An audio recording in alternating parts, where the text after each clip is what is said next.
शनि त्रयोदशी प्रदोष व्रत। सूत जी बोले, पुत्र कामना हेतु यदि यदि हो विचार, शुभ शुद्ध शनि प्रदोष व्रत परायण करे।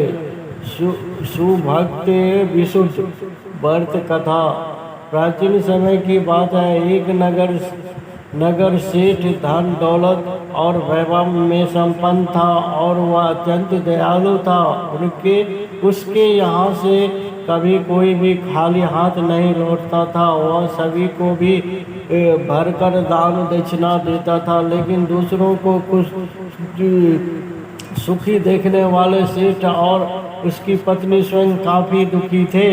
दुख के कारण था कि उनके संतान का न होना, संतान नहीनता के कारण दोनों भूले जा रहे थे। एक दिन उन्होंने तीर्थ यात्रा पर जाने का निर्णय किया और अपने कामकाज सेवकों को सौंप चल पड़े।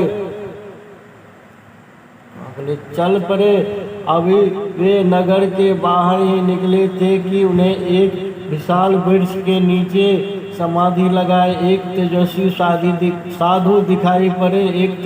साधु दिखाई पड़े। दोनों ने सोचा कि साधु महाराज से आशीर्वाद लेकर आगे की यात्रा शुरू की जाए। पति पत्नी दोनों समाधिलीन साधु के सामने हाथ जोड़कर बैठ गए और उनकी समाधि टूटने की प्रतीक्षा करने लगे। सुबह से शाम और फिर रात हो गई, लेकिन साधु की समाधि नहीं टूटी। मगर सेठ पति पत्नी धैर्यपूर्वक हाथ जोड़े पूर्ववत बैठे रहे।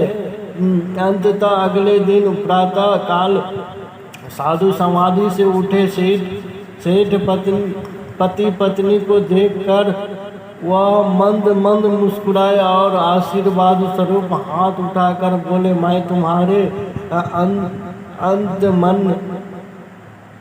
की कथा भाप गया हूँ। बस्त मैं तुम्हारे धैर्य और भक्ति भाव से अत्यंत प्रसन्न हूँ। साधु ने संतान प्राप्ति के लिए उन्हें शनि प्रदोष व्रत करने की विधि समझाई और शंकर भगवान की निम्बादना बताई।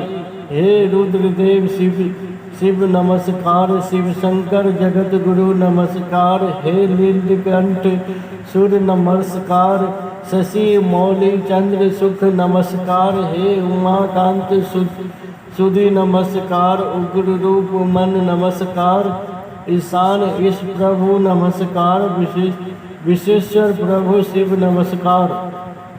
तीर्थ यात्रा के बाद दोनों आपस घर लौटे और नियम पूर्वक शनि प्रदोष व्रत करने लगे।